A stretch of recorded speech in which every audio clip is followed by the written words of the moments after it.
लेकिन आप एक इंटरनेशनल साजिश को भी तो समझे ना कि 15 अप्रैल तक situation was in total control. Vaccine पूरी दुनिया को सप्लाई कर रहा था Bharat, life saving drug supply कर रहा था। जिस तेजी से ये चीजें हो रही थी, इंटरनेशनल एक मसीहा बन के भारत सामने आ रहा था, तो ये 8-9 दिनों में ये सब चीजें रातों रात कैसे बढ़ गया भाई, इतना अचानक? पिछले हफ्ते तक तो कुछ खबर नहीं थी। क्या वजह है कि अचानक भारत में अचानक? आज की डेट में हमारे पास सफिशिएंट ऑक्सीजन है, दिल्ली में ऑक्सीजन की कमी नहीं है। We are good on oxygen. Friends, आइए देखते हैं पाकिस्तानी मीडिया की एक और लेटेस्ट वीडियो। और आज की वीडियो में आरिफ अजाकिया सर ने एक बहुत ही खतरनाक रहस्य का उजागर किया है, और वो है ऑफकोर्स भारत से रिलेटेड। साथ ही साथ आपको पता होगा कि आरिफ अजाकिया सर पाकिस्तानी मूल के हैं और वो पाकिस्तान इंडिया दोनों पे कड़ी नज़र रखते हैं। यहाँ पे इन्होंने एक बात कही है कि इंडिया के अंदर अचानक से जो कोरोना का फैलाव हुआ है, ये आपको याद होगा कि पिछले साल जब कोरोना फैला था पूरी दुनिया के अंदर, तो इंडिया में भी काफ़ी अच्छी तरह से कंट्रोल कर लिया गया था, और एक तरह से कह सकते हैं कि इंडिया ने लगभग विजय पा ली थी। और उसके बाद जिस तरह से इंडिया ने वैक्सीन बना करके पूरे वर्ल्ड में दे रहा था, उससे इंडिया का एक रेपुटेशन बढ़ रहा था। लेकिन अचानक क्या हुआ कि ये अचानक ये कोरोना एक कह सकते हैं एक हफ्ते के अंदर ये लाखों में बढ़ गया। तो इसके पीछे एक बहुत बड़ी साजिश का आज आरिफ अजाकिया सर इशारा कर रहे हैं। तो आइए इस वीडियो को देखते हैं। साथ ही साथ आपसे रिक्वेस्ट है कि प्लीज़ हमें सपोर्ट करने के लिए इस चैनल को सब्सक्राइब करके सपोर्ट करें। देखें, आप जब से ये कोरोना आया है तो फार्मास्यूटिकल कंपनीज का बिजनेस कैसे बढ़ा है। 135 करोड़ का देश है जहां पे इतनी बड़ी इनके लिए मार्केट थी, और हुआ ये कि भारत में कोरोना फैला तेजी से last year.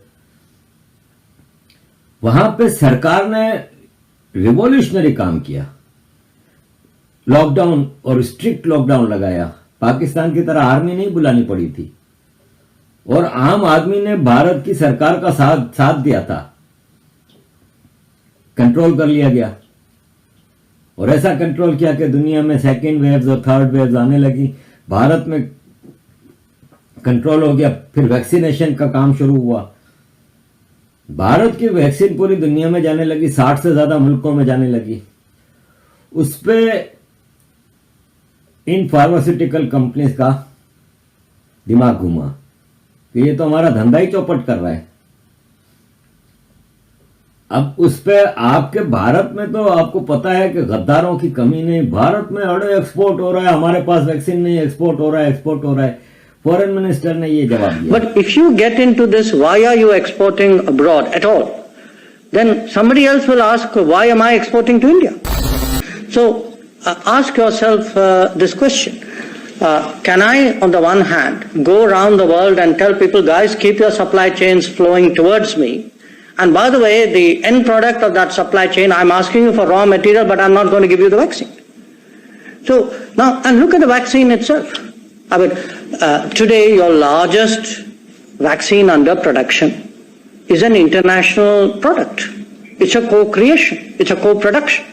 I think those who talk about, why are you doing this for the world? Why are we not? It's not that we are not prioritizing our people. I mean, when as things got tough, we actually spoke to the world very honestly and said, look, we tried, we have done our best to live up to commitments, contractual commitments of producers, COVAX commitments, the Gavi stuff you spoke about. But right now, please understand that I have this very serious situation at home, and I think most countries understand that. अब foreign minister ने बता दिया कि क्या वजह है export करने की, और भारत में वैक्सीन बहुत ज्यादा तादाद में है और इसकी प्रोडक्शन बहुत तेजी से बढ़ रही है। 1 billion doses with in a year तैयार होने वाले हैं। इसके अलावा और कई किस्म की वैक्सीन आ गई है भारत में। मसला वैक्सीन की मौजूदगी या अवेलेबिलिटी का मसला नहीं था, मसला था लगाना भी तो इतने सारे लोगों को ये तो नहीं है कि आम आदमी लगा सकता है। पूरा एक डॉक्टर, नर्स, ट्रेंड स्टाफ चाहिए होता है इसके लिए, तो लगाने की भी एक कैपेसिटी थी। सो वो चल रहा था सिलसिला। उसमें अचानक ये भारत में नए वेरिएंट आने शुरू हुए। क्या वजह है कि अचानक भारत में अचानक ये सब चीजें, सोचने की बात है। देखें, पॉलिटिक्स मैं नहीं करना चाह रहा, ये एक बहुत ही इंसानियत का मसला है। 3-3 लाख केस रोज के हो रहे हैं, हजारों लोग रोज के मर रहे हैं, मजाक नहीं है। लेकिन ये अचानक कैसे हुआ? भाई आप दिल्ली की मिसाल ले लें कि दिल्ली के चीफ मिनिस्टर के ये 3 स्टेटमेंट आप देख लें। आज की डेट में हमारे पास सफिशिएंट ऑक्सीजन है। मैं देख रहा हूं देश के कई हिस्सों में, कई स्टेट्स में ऑक्सीजन की कमी है। दिल्ली में ऑक्सीजन की कमी नहीं है। We are good on oxygen. लोग बहुत ज्यादा तकलीफ में है सर। पूरी रात हम सो नहीं पाते, नींद नहीं आती। इनका मुख्यमंत्री होते हुए भी मैं कुछ नहीं कर पा रहा। डर लगता है कि ऑक्सीजन की कमी से कहीं कोई बड़ा हादसा ना हो जाए। ईश्वर ना करे अगर ऑक्सीजन ना मिलने से कुछ अनहोनी हो गई तो हम सब कभी अपने आप को माफ नहीं कर पाएंगे। मेरा आपसे निवेदन है कि यहां से ऑक्सीजन अगर हो सके तो हमें हवाई जहाज से उपलब्ध करवाई जाए। 15 अप्रैल को इनके पास ऑक्सीजन बेशुमार मौजूद था, तो 20-21 अप्रैल को इनके पास ऑक्सीजन नहीं है अचानक। और फिर इंटरनेशनल मीडिया ने जिस तरह से इसको रिपोर्ट करना शुरू किया कि भारत फेल हो गया है, भारत में तो कोविड ने तबाही मचा दी है। नो डाउट तबाही मचाई है भाई, लेकिन आप एक इंटरनेशनल साजिश को भी तो समझे ना। डर्टी पॉलिटिक्स है दुनिया की। इंसान तो जंग का ईंधन होता है और उसमें भारत फ्रंट लाइन पे आ गया, इसलिए भारत टारगेट है। वैक्सीन पूरी दुनिया को सप्लाई कर रहा था Bharat, life saving drug supply कर रहा था, वेंटिलेटर्स जा रहे थे पूरी दुनिया को। इन्होंने कहा वे इनको तो पकड़ो। रातों रात कैसे बढ़ गया भाई इतना अचानक? पिछले हफ्ते तक तो कुछ खबर नहीं थी। कि 15 अप्रैल तक situation was in total control. तो ये 8-9 दिनों में ये सब चीजें, ऐसे तो नहीं हो सकता ना कि यार कुछ तो है वजह। तो कहीं से प्लीज ये ना समझिएगा कि मैं कोई सियासत खेल रहा हूं। ये मेरे जो समझ में आ रही है इस स्टडी के बाद, ये एक टारगेटेड अटैक है ऑन भारत, मल्टी डायमेंशनल है।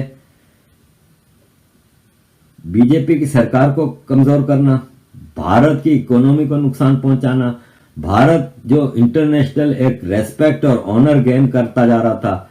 आज से 1 महीने पहले की बात है, दुनिया का हर मुल्क भारत का शुक्रिया अदा कर रहा था, WHO शुक्रिया अदा कर रहा था। 60 कंट्रीज में भारत ने वैक्सीन पहुंचा दी। भारत में बेहतरीन वैक्सीनेशन का काम हो रहा था।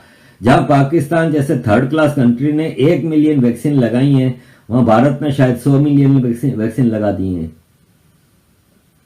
जिस तेजी से ये चीजें हो रही थी, इंटरनेशनल एक मसीहा बन के भारत सामने आ रहा था, तो ये शायद पसंद नहीं आ रहा लोगों को, और उसको रोकने के लिए साजिशें हो रही हैं।